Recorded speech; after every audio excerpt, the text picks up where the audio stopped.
Hello అండి, hello everyone, welcome to my channel Keerthi's official.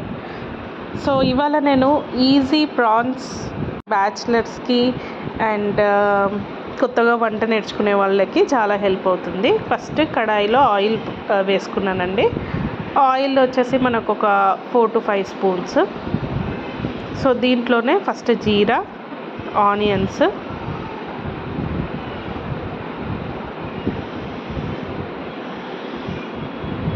పచ్చిమిర్చి,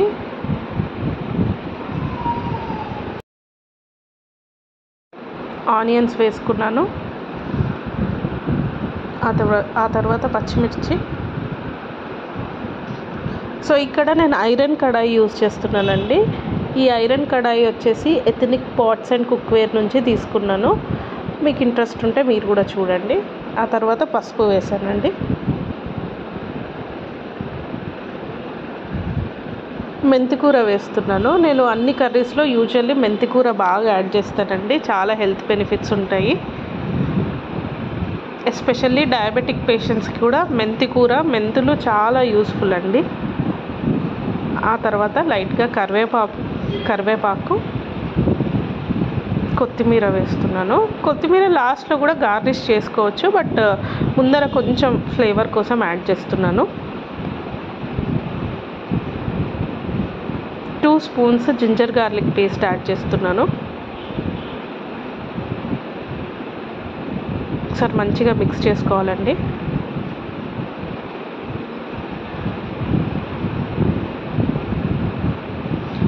two spoons red chilli powder, కారం add చేసి మంచి మిక్స్ చేస్తున్నాను. ఆనియన్స్ బాగా వేగాయండి, ఫ్రై అయ్యాయి. ఇప్పుడు నేను ప్రాన్స్ మంచిగా క్లీన్ చేసిన వేస్తున్నానండి. సో ప్రాన్స్ ఎలా క్లీన్ చేయాలి అది కూడా నేను ఒక వీడియో పెడతానండి. ప్రాన్స్ ఎప్పుడైనా ఫ్రెష్గా ఉండాలండి. చాలా ఫ్రెష్గా ఉంటేనే కర్రీ టేస్టీగా వస్తుంది. సో మేము కరెంట్లీ మదురైలో ఉంటున్నాము. ఇక్కడ సీ ఫుడ్ చాలా బాగుంటుంది. సో ఆబ్వియస్లీ మాకు ఫ్రెష్ సీ ఫుడ్ అనేది దొరుకుతుందండి. సో ఒక 10 minutes తర్వాత గరం మసాలా వేస్తున్నాను. సో ఇది home made garam masala. Next salt add చేస్తున్నాను. 2 స్పూన్స్ సాల్ట్.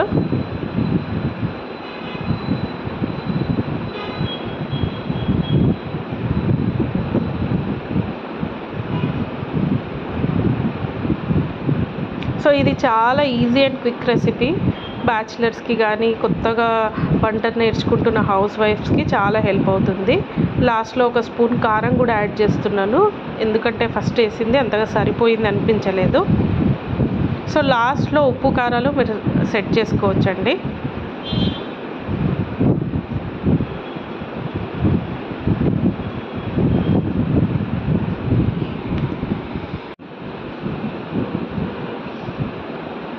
లాస్ట్కి ధనియా పౌడర్ యాడ్ చేశాను, కొత్తిమీర యాడ్ చేస్తున్నాను. ఆల్మోస్ట్ ఒక 10 to 15 minutesలో కర్రీ రెడీ అయిపోయిందండి. జస్ట్ కలుపుకొని ఒక 2 minutes అయితే మన కర్రీ రెడీ అయిపోతుంది. అండ్ ఇష్టం ఉన్న వాళ్ళు టొమాటో గ్రేవీ కూడా యాడ్ చేసుకోవచ్చండి. జనరల్గా మేము ఎక్కువ తినము కాబట్టి నేను టొమాటో గ్రేవీ యాడ్ చేయలేదు. సో కర్రీ ఇలా రెడీగా అయిపోయిందండి. చాలా బాగుంది.